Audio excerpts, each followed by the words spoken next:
En nuestra iglesia, Jesús es el Señor. Esa simple convicción nos moviliza a transmitir al mundo el propósito y la esperanza que tienen en Cristo. Creemos que tu pasado jamás va a definir tu futuro, porque en Jesús siempre hay nuevas oportunidades.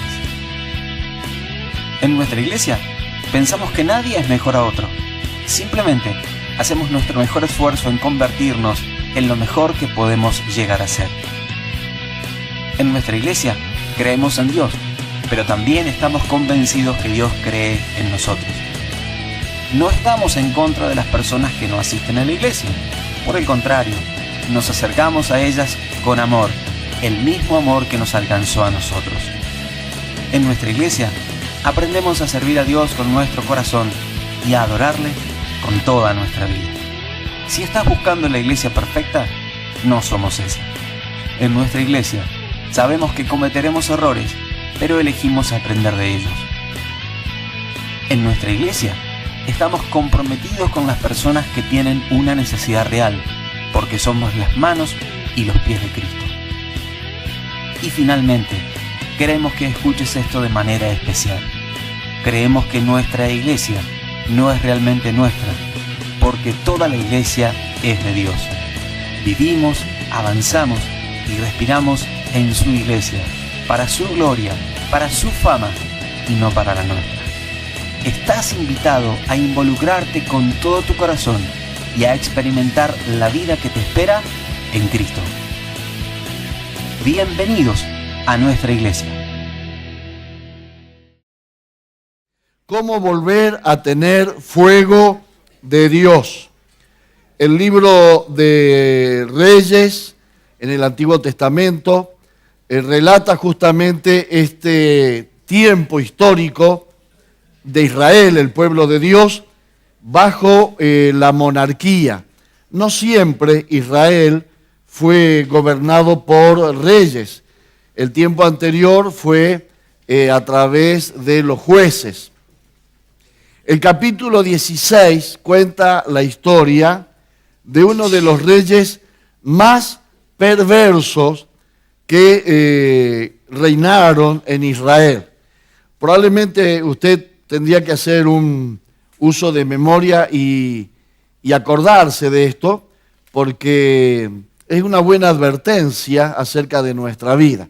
Este rey se llamaba Acab, es muy fácil acordarse, diga Acab. Es un nombre sencillo, ¿verdad?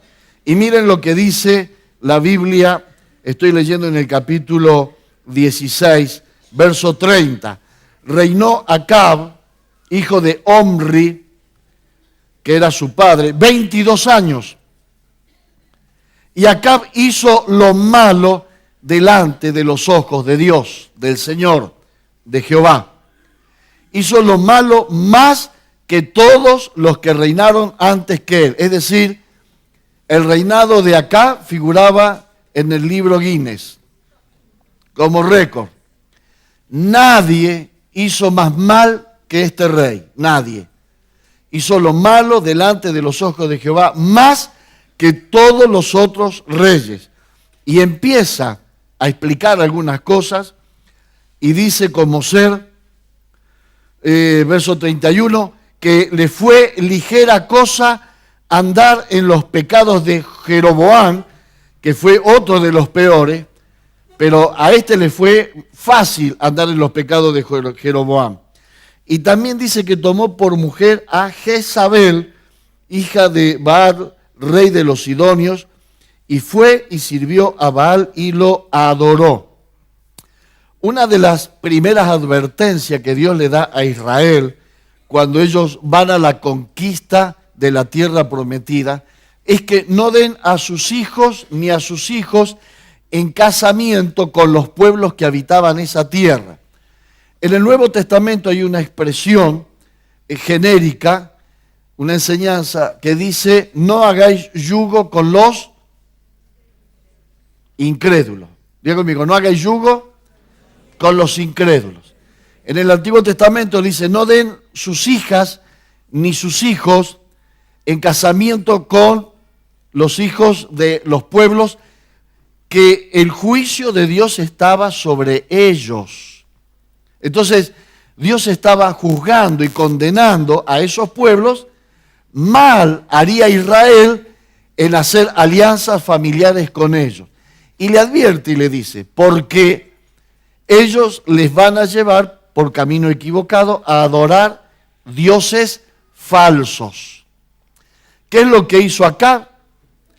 Acab, en vez de cuidar el desarrollo de la vida espiritual del pueblo de Israel, él dio ejemplo de lo que no deberían haber hecho y se casa con una princesa de los filisteos que se llamaba Jezabel.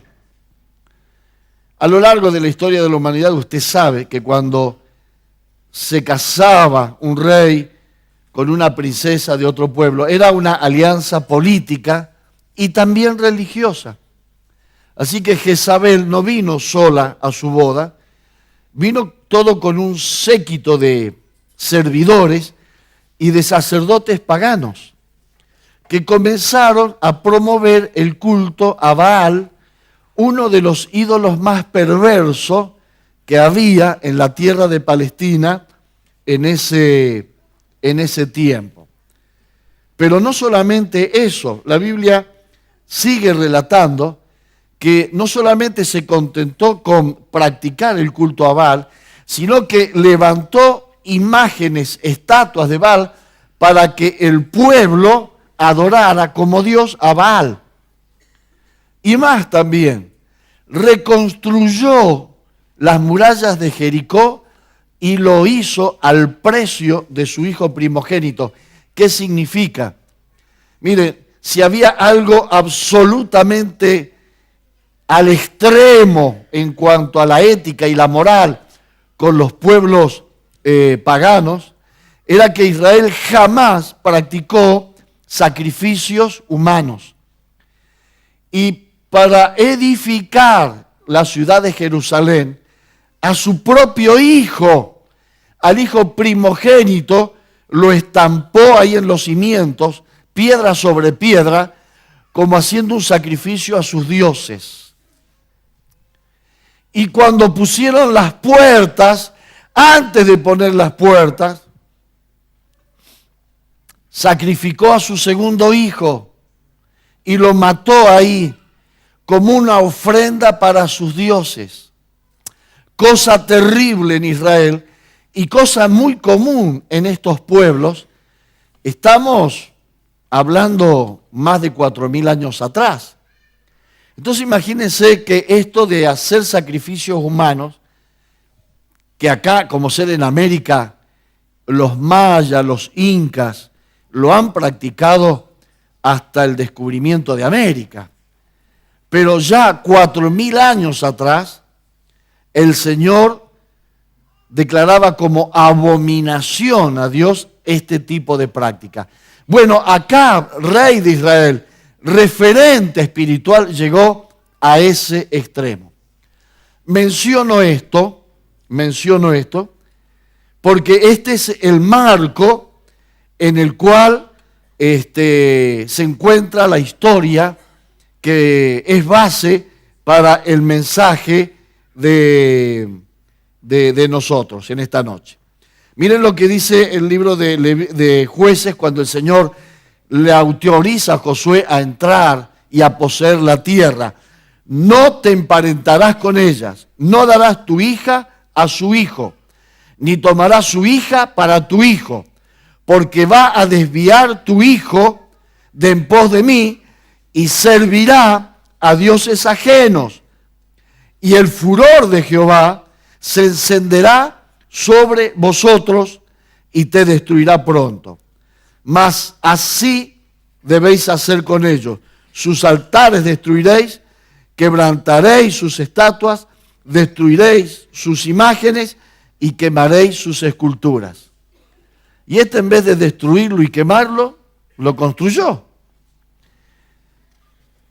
Hay cosas que no nos explicamos muchas veces. ¿Por qué aquellos que pertenecemos al pueblo de Dios de pronto podemos apartarnos tanto de la enseñanza de la palabra de Dios? ¿Cómo puede ser que criados en el Evangelio, educados en el Evangelio, de pronto nos apartemos tanto y estemos tan ciegos sin poder comprender la gravedad y lo severo de esa situación.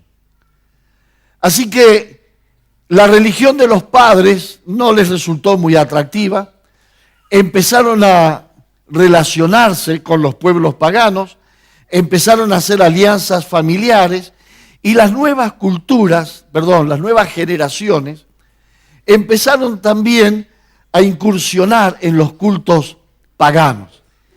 Y esto fue creciendo, y esto fue finalmente la razón por la cual el profeta advierte de parte de Dios y manda una señal, que no iba a llover hasta que él ordenara llover, que por boca del profeta se iba a suspender la lluvia y solo por boca del profeta iba a volver a llover. Al principio esto no pareció grave, que no lloviera un par de meses, estaban en Palestina donde el clima es seco, así que no fue extraño, pero continuó el tiempo y ya tuvieron que echar manos a las reservas. Y de pronto se acabaron las reservas y la lluvia no vino, y las cosechas no se dieron, y a la falta de lluvia vino el hambre.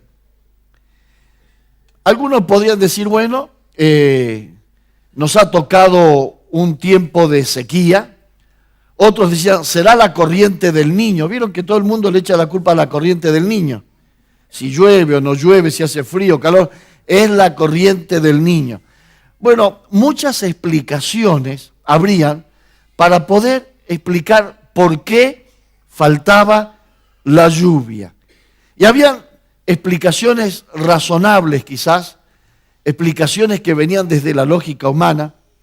Y quiero recordar una expresión de Blaise Pascal, uno de los científicos modernos más lúcidos, padre de la ciencia moderna. Nadie puede dudar de su capacidad intelectual y de su capacidad de razonar y de lógica. Y él dijo que cuando la razón quiere tener toda la razón, ha perdido la razón.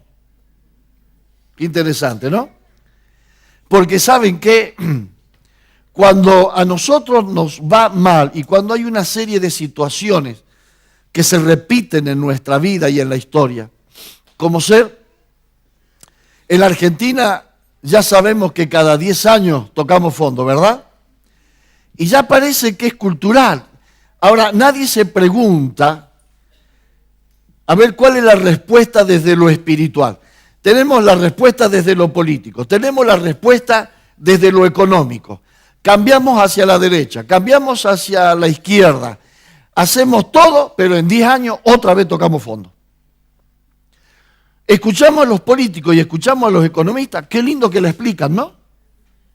La hacen tan fácil, cada uno dice cómo deberíamos hacer para salir, pero dentro de 10 años nos volvemos a encontrar en el mismo lugar. Otra vez. Tomo el ejemplo de la Argentina, pero muchas veces en nuestra vida personal y en la vida familiar suceden así. Suceden situaciones que le buscamos explicaciones racionales, que queremos racionalizar lo espiritual y no da resultado. Detrás de esta sequía había una razón de orden espiritual. Y me pregunto yo y quiero preguntarles a ustedes, ¿cuántas de las cosas que vivimos no tienen alguna explicación en el orden sobrenatural y no en el orden natural? Hay veces que queremos cambiar la historia de nuestra vida analizando desde lo natural y cambiando desde lo natural. Pero ¿saben qué? Ninguna de las explicaciones trajo por respuesta lluvia. La lluvia no descendió. Porque esta lluvia tenía que ver con algo que Dios había decidido. Y puso en la boca del profeta lo siguiente: vive Jehová, Dios de Israel, en cuya presencia estoy, que no habrá lluvia ni rocío en estos años sino solo por mi palabra. Así que le advirtió al rey que a causa de todo ese pecado, él cerraba los cielos y solo por su boca los cielos serían abiertos. Yo creo que esto ya es una lección muy importante, preguntarnos por qué muchas veces tenemos cielos cerrados. ¿Por qué en ciertas áreas de nuestra vida o de nuestra familia hay cielos cerrados? ¿Por qué no empezamos a preguntarle a Dios, Señor, cuál es la razón de la sequía? La falta de lluvia es símbolo de falta de vida. Todo muere sin agua. Nada puede vivir. La sequía es símbolo de ausencia de Dios, de lejanía de Dios. Cuando hay escasez de lluvia, hay desierto en nuestra vida. Y el desierto tiene que ver con nuestras relaciones, tiene que ver con nuestra economía, tiene que ver con nuestra salud. La ausencia de Dios no era accidental. La ausencia de Dios era la causa por la cual había sequía. No es que era la causa última. La sequía tenía que ver con que Dios se había alejado de ellos. La ausencia de Dios era la que provocaba esa sequía, como la ausencia de Dios en nuestra vida produce zonas áridas, produce zonas desérticas. Y bien haríamos en dejar de racionalizar y empezar a arrodillarnos delante de Dios y preguntar, Señor, ¿qué hay oculto acá a mis ojos que no estoy viendo y que está produciendo esto que se repite en mi vida una vez más? Hay que saber distinguir entre la causa y las consecuencias. La consecuencia era la sequía. La causa era haberse apartado de Dios. El problema no era la sequía. El problema era que se habían alejado de Dios. La sequía no se arreglaba con más agua. La sequía se arreglaba restableciendo su relación con Dios. Era Dios quien había cerrado los cielos para que no llueva. Hay veces que tenemos que volver a Dios en nuestra vida para que ciertas cosas de nuestra vida se arreglen. ¿Quién dice amén? Es necesario volver a la presencia de Dios y a la cercanía de Dios para que lo seco pueda reverdecer. Bueno, dice que el profeta hizo algo muy interesante, que ustedes después lo pueden leer en detalle en el próximo capítulo 18. Él manda a llamar a los profetas de Baal y les hace un desafío, que preparen un altar, que preparen un sacrificio, que ellos invoquen a sus dioses. El profeta iba a invocar al Dios de Israel y que ninguno iba a poner leña y fuego debajo del sacrificio y solamente descendería fuego del cielo, y donde descendiera fuego del cielo, ese sería el verdadero Dios. Entonces, en esta experiencia yo quiero sacar algunas lecciones para nuestra vida. ¿Cómo volver a tener fuego de Dios en nuestra vida? ¿Cómo volver a restablecer la relación con Dios? Entonces, empezamos a observar qué hizo el profeta. Leo la Biblia y dice, entonces Elías le dijo a los profetas de Baal, escojan un buey, prepárenlo vosotros primero, después, porque ustedes son más que yo, invoquen el nombre de vuestros dioses, mas no pongáis fuego debajo. Ellos tomaron el buey que les fue dado, lo prepararon, invocaron el nombre de Baal, desde la mañana hasta el mediodía, diciendo, Baal, respóndenos. Pero no había voz, no había quien respondiese. Entre tanto ellos daban saltos, danzaban, bailaban cerca del altar. Aconteció que al mediodía Elías se burlaba de ellos y les decía: griten más fuerte porque los dioses a lo mejor están meditando, a lo mejor están trabajando, quizás los ídolos vienen en camino, sigan gritando y sigan danzando. Bueno, resumo, pasó un largo tiempo y no pasó nada y le tocó el turno al profeta. Y acá es donde sí me quiero detener. Lo primero que hay que hacer es desilusionarse de los dioses falsos. Repita conmigo, desilusionarse de los dioses falsos. Dice que Elías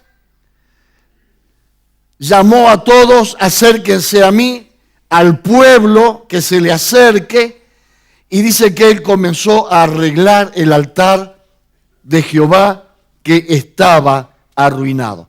Por mucho tiempo, Israel, que es el pueblo de Dios, estuvo coqueteando con los ídolos paganos. Estuvo exponiendo su vida, estuvo exponiendo su familia y estuvo exponiendo aún su nación bajo estos dioses paganos. Y lo que hace Elías es llamarlos a la reflexión para que se arrepientan de haber puesto su confianza y su esperanza en dioses que no ven, que no oyen y que no pueden hacer nada. Hay veces que los cristianos sentimos más atractivo por las cosas del mundo que por las cosas de Dios.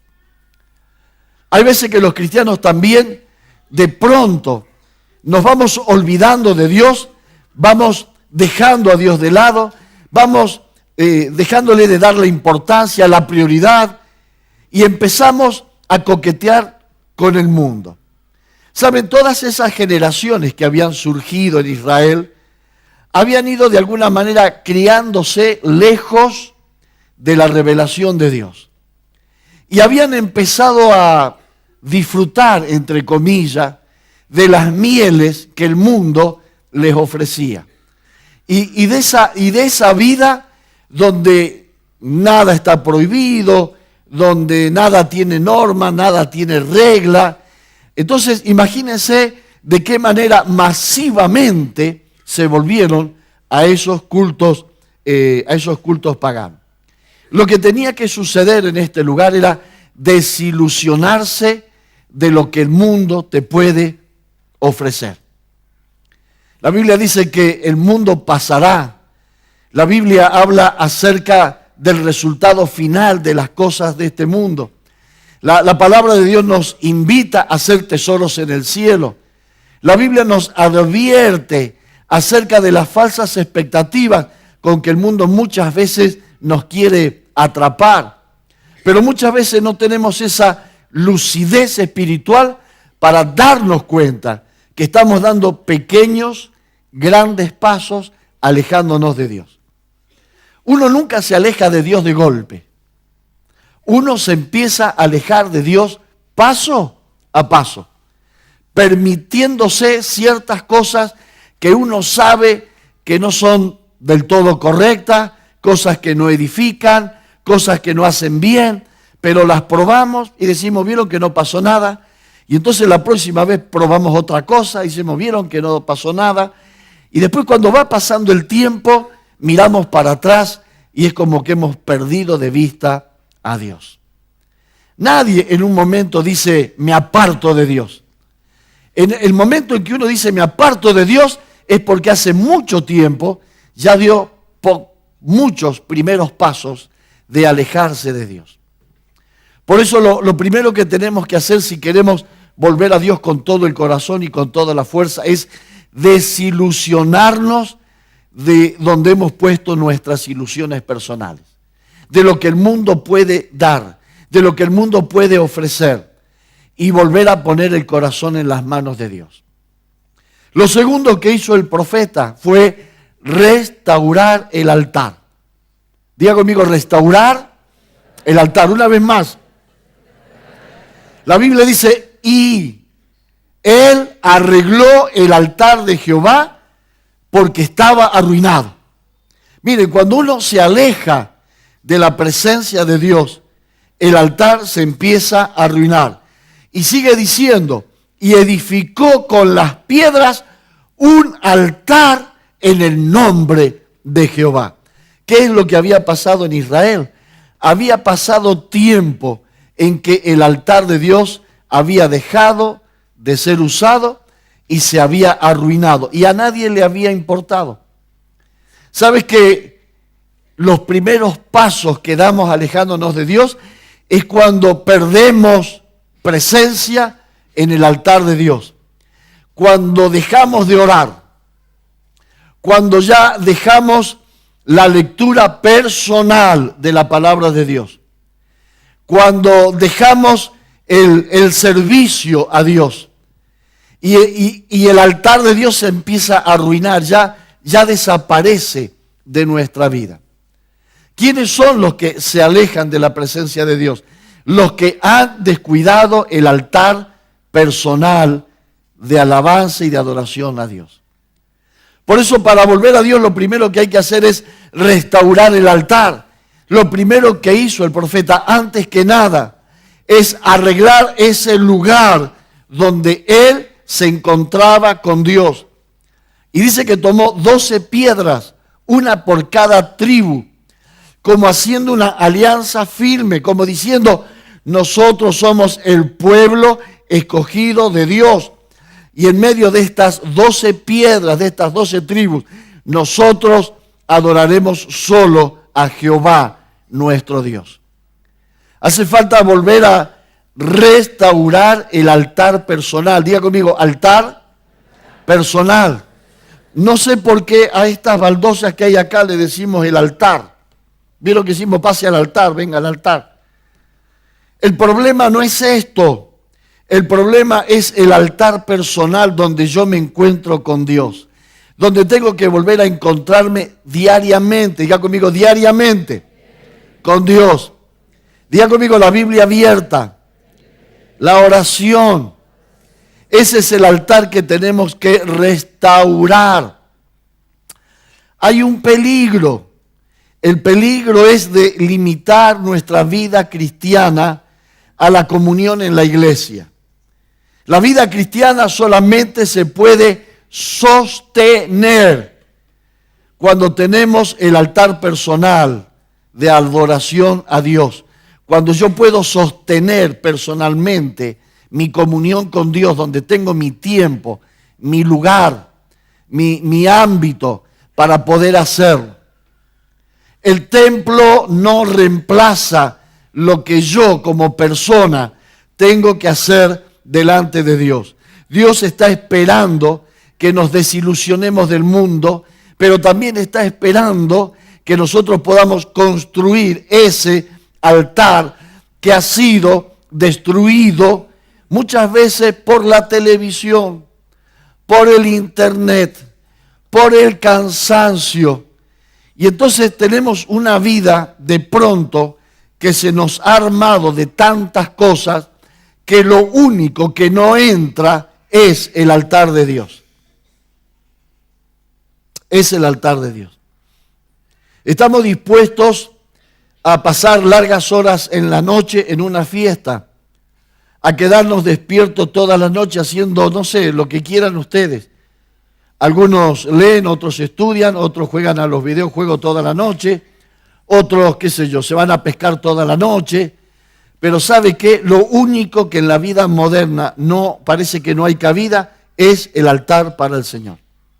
Entonces de pronto nos hemos llenado de adoraciones idolátricas que le rendimos culto, largas horas de culto, a muchas cosas, pero no tenemos un tiempito para Dios. ¿A alguno le pasa esto? Que cuando quiere buscar un tiempito para Dios no lo encuentra. Pero si usted analiza su agenda y haga este ejercicio, por favor. Haga su agenda y anote cuánto tiempo le dedicó a cada cosa. Se va a dar cuenta que le dedica a todo y va a decir, ¿y cómo no encontré tiempo para Dios? Diga conmigo, es necesario restaurar el altar del Señor.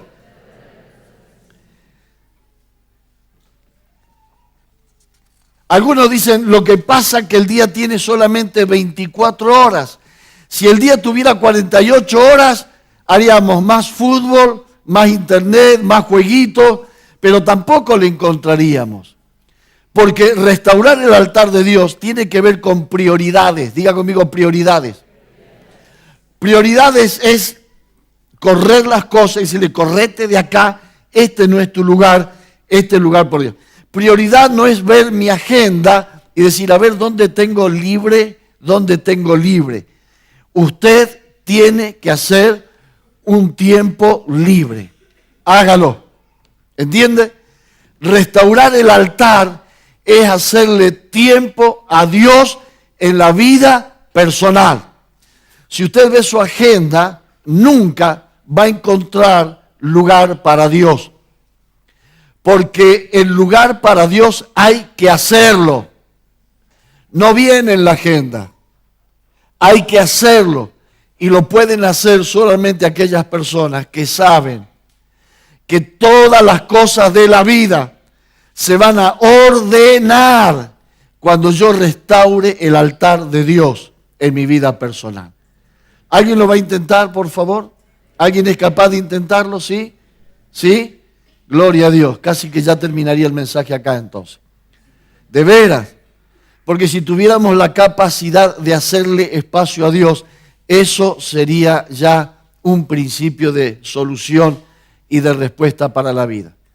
El profeta lo que hizo fue eso. En medio de todo lo que había, él le hizo un lugar a Dios. Le dio cabida a Dios y le puso prioridad. Después preparó el holocausto. Diga conmigo, preparó el holocausto. Habían dos elementos para hacer el holocausto. Uno era algo seco y muerto y otro era algo vivo. Lo seco y muerto tiene que ver con la leña que se ponía abajo. La leña que era para combustible. Para que sea combustible tenía que ser leña seca, leña muerta. Y eso representa las cosas muertas de nuestra vida que tienen que ser quemadas en la presencia de Dios. Para el holocausto es fundamental esta parte. Pablo decía, con Cristo estoy juntamente crucificado y ya no vivo yo, mas Cristo vive en mí. Esa parte del yo, de lo humano, de la vanidad, del esfuerzo propio, todo lo que tiene que ver con la carne, eso es lo que tiene que estar ahí seco y muerto. Y lo segundo era el animal vivo que era sacrificado. En este caso sacrificó un buey. En algunos casos era una paloma. En otros casos era una oveja.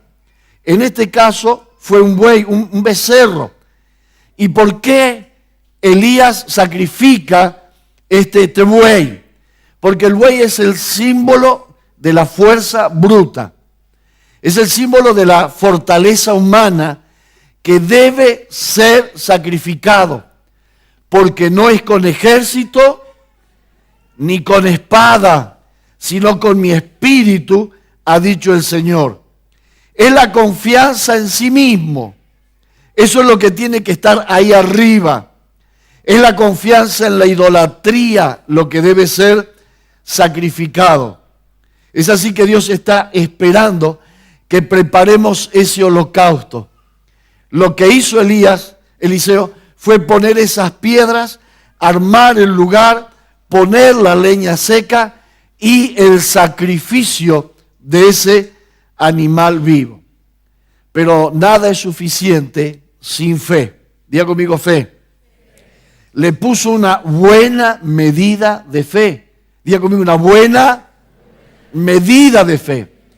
La palabra de Dios dice que el profeta, para demostrar su fe y su confianza, mandó que hicieran alrededor del altar una cavidad como una canaleta y mandó a traer baldes de agua e hizo mojar el animal y mojar la leña, como diciendo, voy a poner la situación más difícil. Hay que tener un poquito de fe para eso, ¿verdad? Así que lo que hizo el profeta es poner una buena cuota de fe.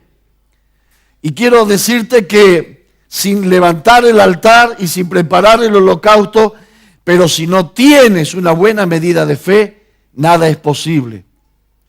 Recuerda que agradamos a Dios a través de la fe, no hay otra forma.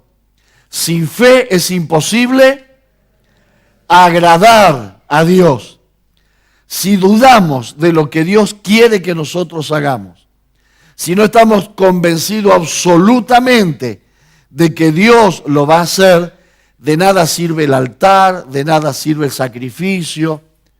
Hace falta algo que es lo que le da resultado a todo esto, la fe. Diga conmigo, la fe mueve montañas. Así que la fe es lo que le faltaba al profeta y él ejerció justamente este acto de fe. Y por último, él oró. Y oró, y quiero leer la oración. Preste atención. Dice así: Jehová, Dios de Abraham, de Isaac y de Israel, sea hoy manifiesto que tú eres Dios sobre Israel, que yo soy tu siervo, que por mandato tuyo he hecho todas estas cosas. Respóndeme, Jehová, respóndeme para que se conozca en este pueblo que tú, oh Jehová, eres el Dios y que tú vuelves a ti el corazón de ellos.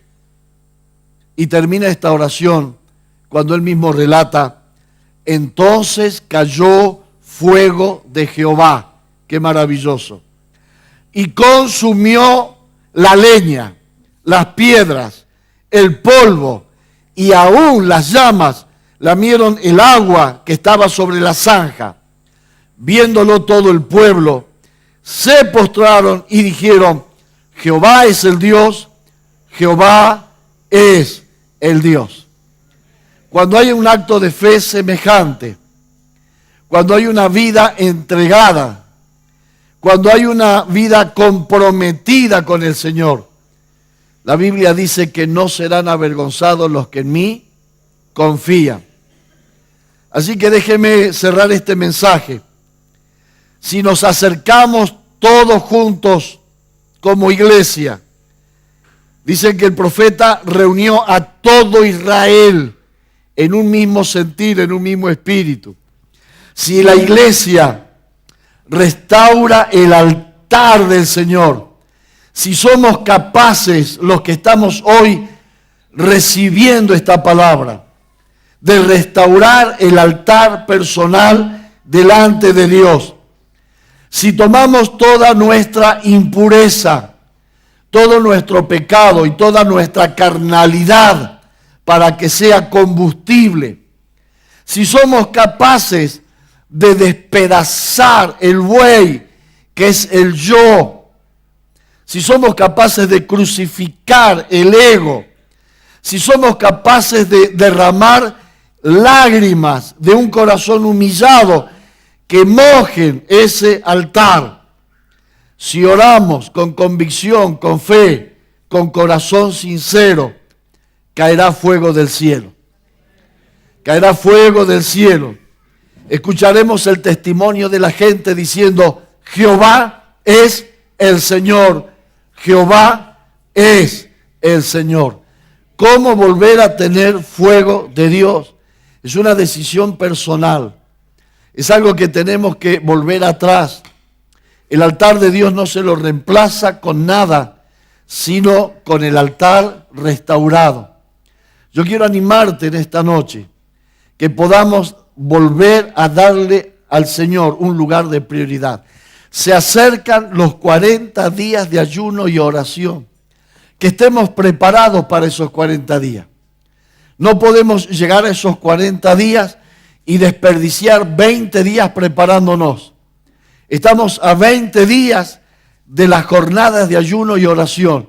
Yo quiero animarte que ya empecemos a orar.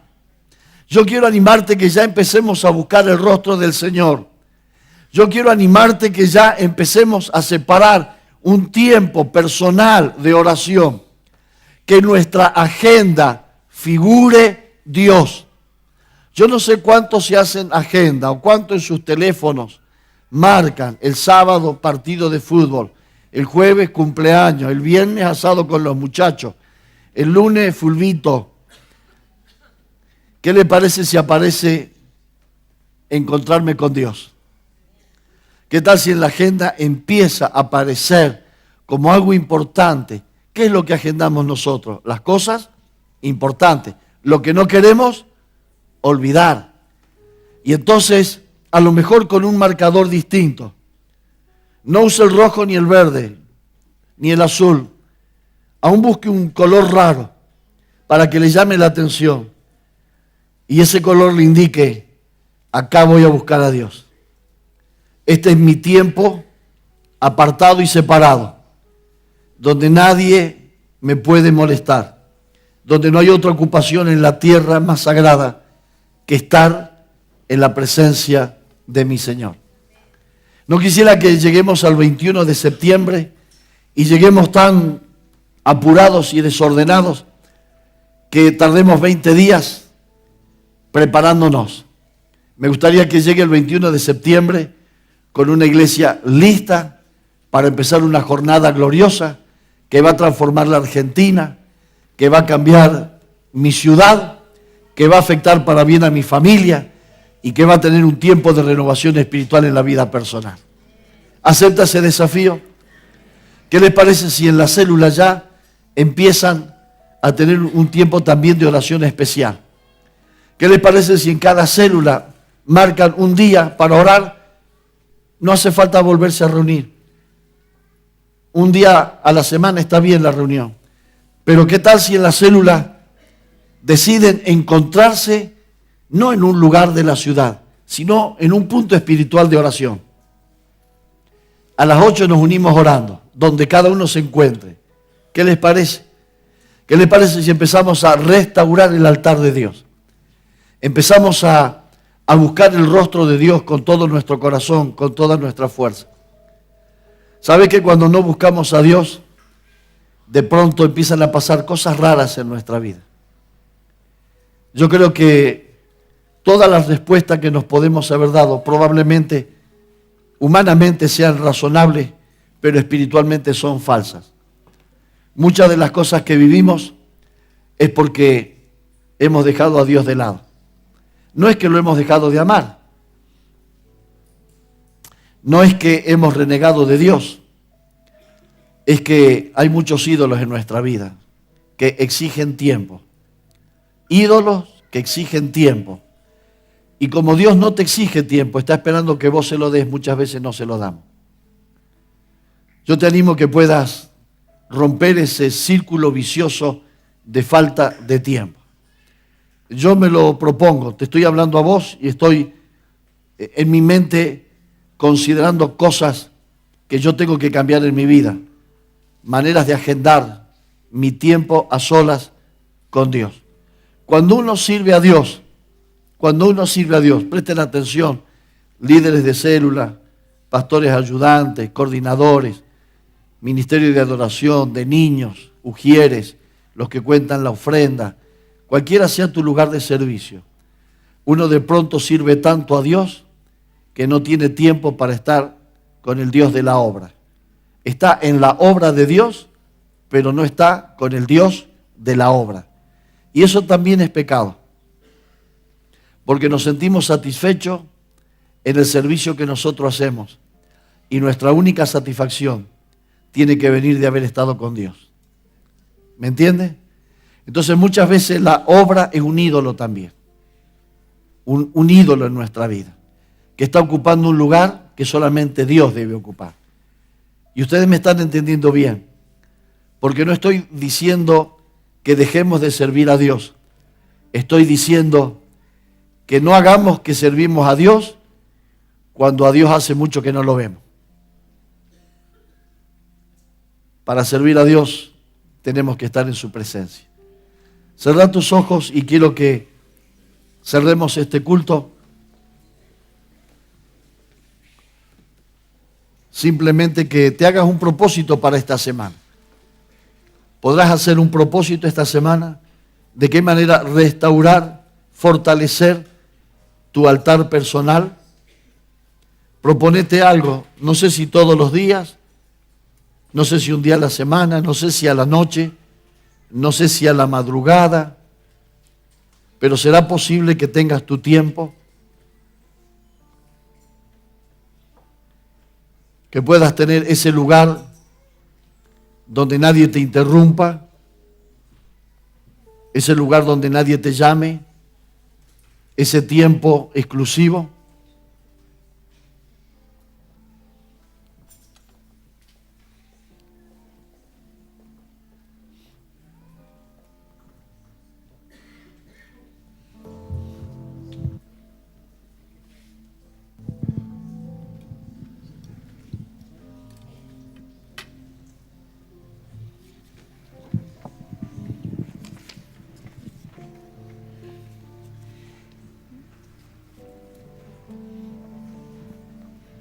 No tiene que publicarlo, pero si usted tiene en claro qué es lo que va a hacer esta semana, propongámonos solo esta semana y el próximo domingo vamos a proponernos nuevamente otra semana.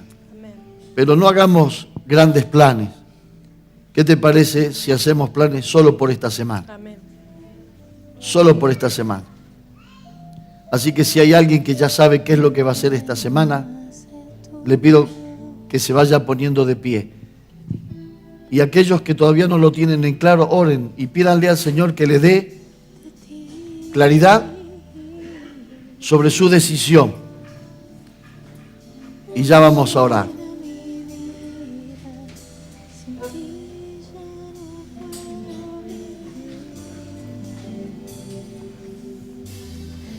Anhelo más de tu gloria, estoy sediento de ti, tu presencia llena mi vida, sin ti ya no puedo vivir. Anhelo más de tu gloria, estoy sediento de ti, tu presencia llena mi vida, sin ti ya no puedo vivir, buscando más de ti, deseando conocerte más, declaro con mi corazón que sin ti yo muero.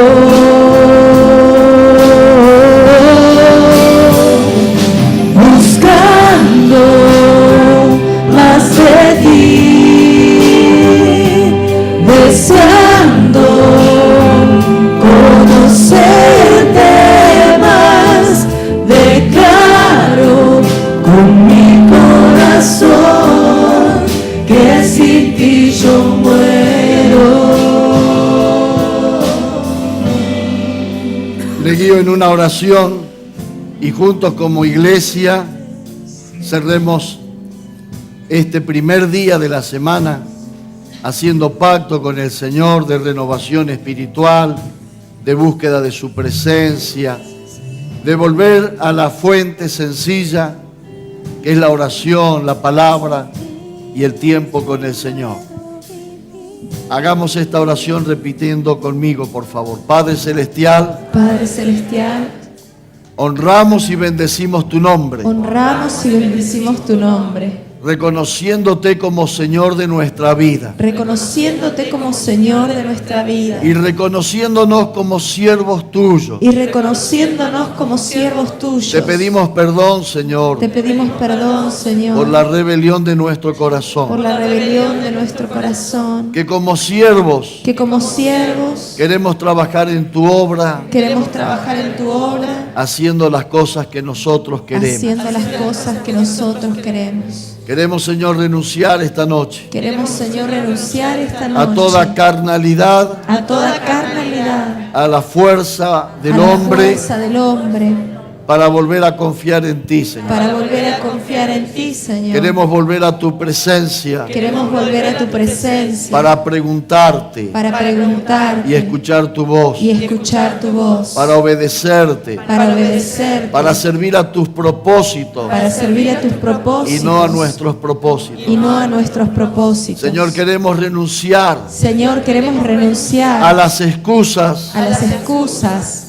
que nos justifican para no estar contigo. que nos justifican para no estar contigo. No hay justificación, No hay justificación, ni hay excusa valedera. ni hay excusa valedera. Perdona nuestro pecado, Señor. Perdona nuestros pecados, Señor. Perdona nuestra rebelión. Perdona nuestra rebelión. Queremos estar a tus pies. Queremos estar a tus pies. Queremos contemplar tu rostro, Queremos contemplar tu oír rostro, tu voz, oír tu voz, restaurar el altar, restaurar el altar, preparar el sacrificio preparar el sacrificio y actuar llenos de fe. y actuar llenos de fe. Renueva mi vida, Señor. Renueva mi vida, Renueva Señor. mi vida espiritual. Renueva mi vida espiritual. Que toda sequía, Que toda sequía, todo desierto todo desierto se corte se corte por haberme acercado a ti. por Señor. haberme acercado a ti, Señor.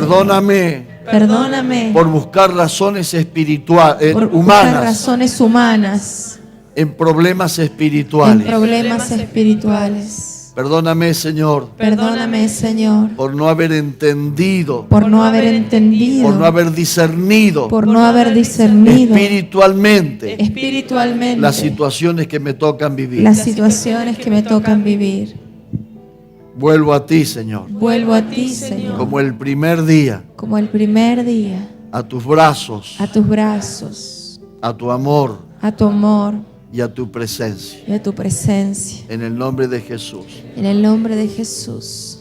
Amén. Amén. Te amamos, Señor. Sí, Señor. Te amamos con todo el corazón. Bendito eres, Señor.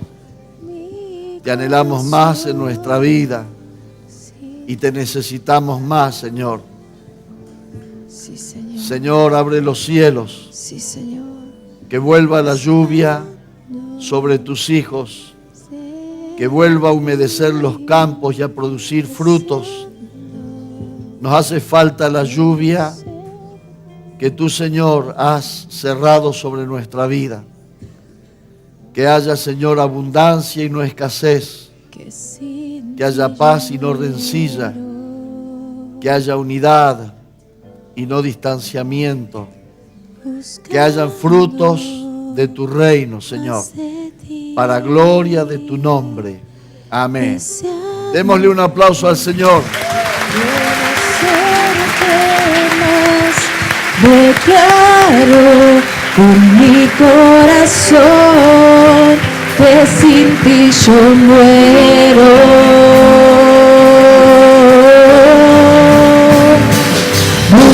Buscando más de ti, deseando conocerte más, declaro con mi corazón que sin ti yo muero.